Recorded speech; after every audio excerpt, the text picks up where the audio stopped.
Hello students, आपका स्वागत है Z plus current affair channel में। आज है 30 अप्रैल और हम देखने वाले हैं आज के most important current affairs with extra facts. आप तो जानते होंगे कि हमारा रोज़ का एक वीडियो आता है जिसमें हम आपके लिए बहुत ही ज़्यादा इंपॉर्टेंट क्वेश्चंस लाते हैं और उसके साथ में जितने भी इंपॉर्टेंट पॉइंट्स हो सकते हैं वो आपको बहुत अच्छे से समझाते हैं।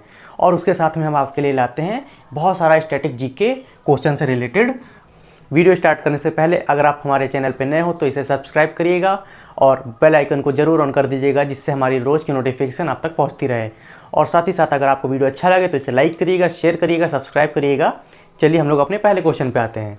तो हमारा पहला क्वेश्चन है कि हाल ही में किस स्पेस एजेंसी के वैज्ञानिकों ने चंद्रमा की धूल से ऑक्सीजन निकाला है।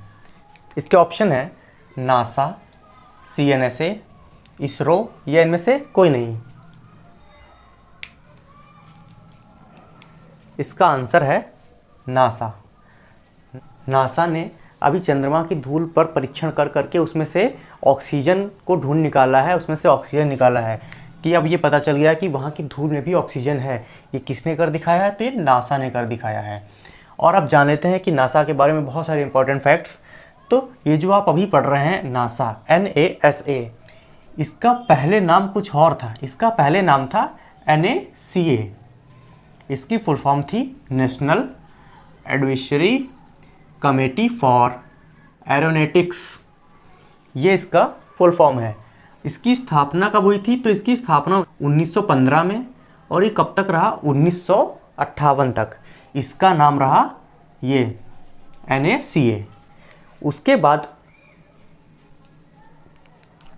29 जुलाई 1998 से इसका नाम चेंज करके नासा, जो अभी आप पढ़ते हैं NASA, इसकी फुल फॉर्म होती है national aeronautics and space administration. ये होती है इसकी फुल फॉर्म।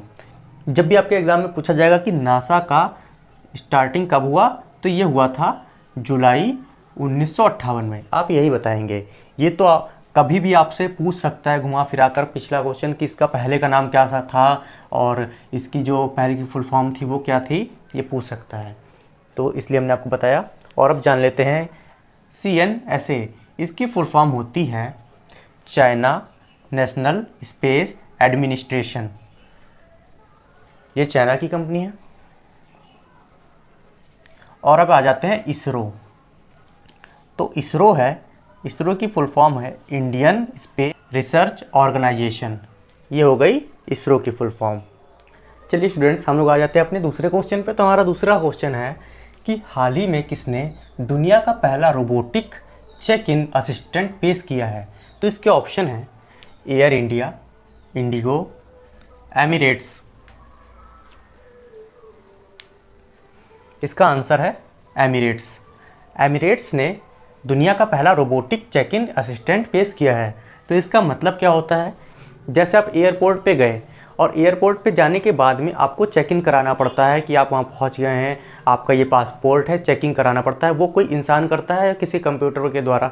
बट अब ऐसा नहीं है। दुबई में एक जगह है, वहाँ पर एमिरेट्स कंपनी है, उसने वहाँ के एयरपोर्टों पे ये सिस्टम लगा के रखा है कि एक कंप्यूटर होगा, उसमें एक स्क्रीन लगी होगी, उसके सामने आप खड़े होंगे, अपना पासपोर्ट उसमें लगाएंगे, आपको वो बायोमेट्रिक देखेगा, आपकी आंखों को, आपको फेस को, सब कुछ देखेगा। उसके बाद में वो आपको पास करेगा या फेल करेगा। आप उसमें जब आपकी फ़्लाइट हो उससे 24 घंटे पहले से लेकर के 4 घंटे पहले तक कभी भी चेक इन कर सकते हैं और आप बहुत आसानी से वहाँ पर सफ़र कर सकते हैं। इसका नाम क्या रखा गया है? इसका नाम रखा गया है सारा। और ये दुनिया का पहला है, दुनिया का पहला रोबोटिक चेक इन असिस्टेंट, इसीलिए इम्पॉर्टेंट बन जाता है। चलिए स्टूडेंट्स, हम लोग अपने तीसरे क्वेश्चन पे आ जाते हैं। तो हमारा तीसरा और इम्पॉर्टेंट क्वेश्चन है कि हाल ही में जारी विश्व विकास रिपोर्ट के अनुसार वैश्विक स्तर पर प्रवासियों की संख्या कितने मिलियन पहुंच गई है? तो इसके ऑप्शन है 180, 184, 140 या इनमें से कोई नहीं। इसका आंसर है 184 मिलियन। विश्व विकास रिपोर्ट के अनुसार वैश्विक स्तर पर प्रवासियों की संख्या 184 मिलियन पहुंच गई है। और अब जान लेते हैं और इम्पोर्टेंट इंडेक्स, तो दुनिया का सबसे अपराधी देश, मतलब कि जहाँ पर सबसे ज़्यादा अपराध होता है, तो अपना जो इंडिया है इस इंडेक्स में 77वें नंबर पे है इंडिया, 77।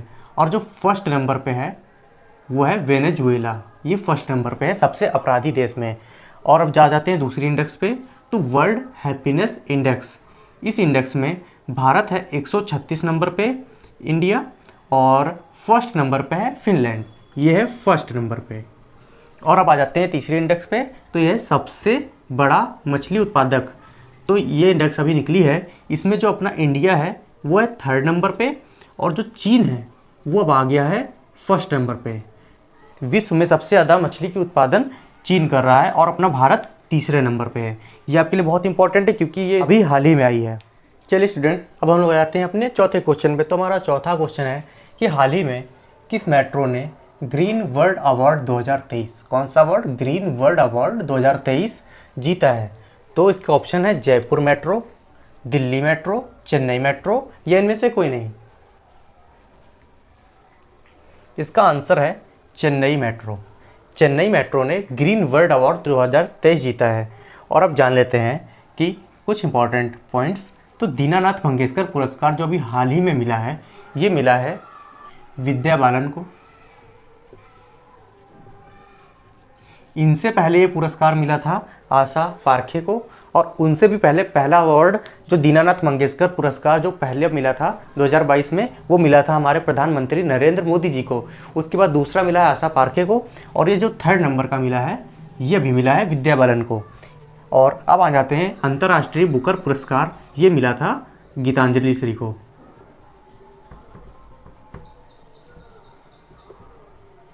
और अब जान लेते हैं चेन्नई के बारे में। तो चेन्नई कहाँ पड़ता है? तो चेन्नई पड़ता है तमिलनाडु में। तमिलनाडु की कैपिटल ही है चेन्नई। और अब जान लेते हैं कि तमिलनाडु का जो सीएम है वो है MK स्टालिन, और जो यहाँ के गवर्नर हैं वो है RN रवि।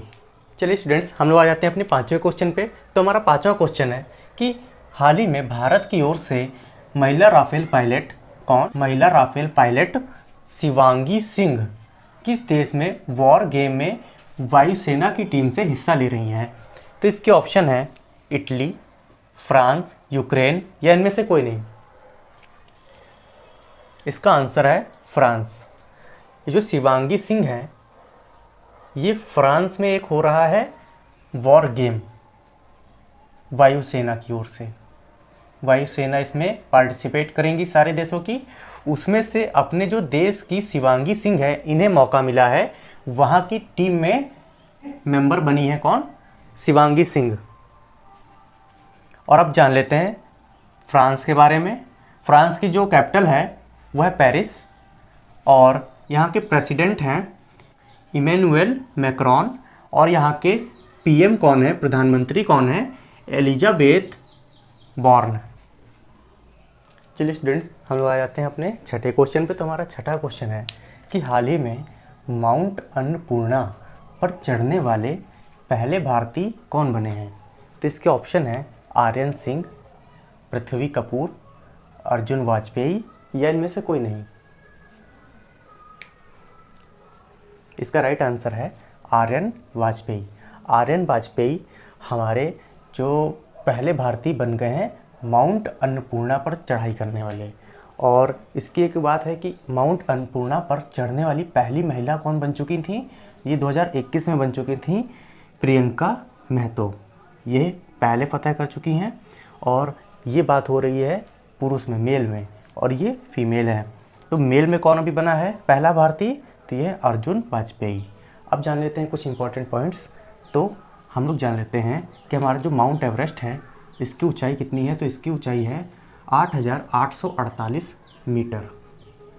और K2 इसकी ऊंचाई है 8,611 मीटर।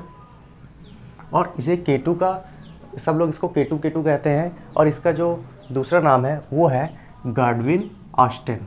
इसका नाम है गाडविन ऑस्टेन। ये आपसे एग्ज़ाम से पूछ लिया जाता है कभी कभार। और अब जान लेते हैं कि तीसरा, ये पहला सबसे ऊंचा पर्वत है, ये दूसरे नंबर पर है विश्व में, ये तीसरे नंबर पे है विश्व में। ये तीसरा कौन सा है? कंचनजंगा। तो इसकी ऊंचाई है 8,586 मीटर।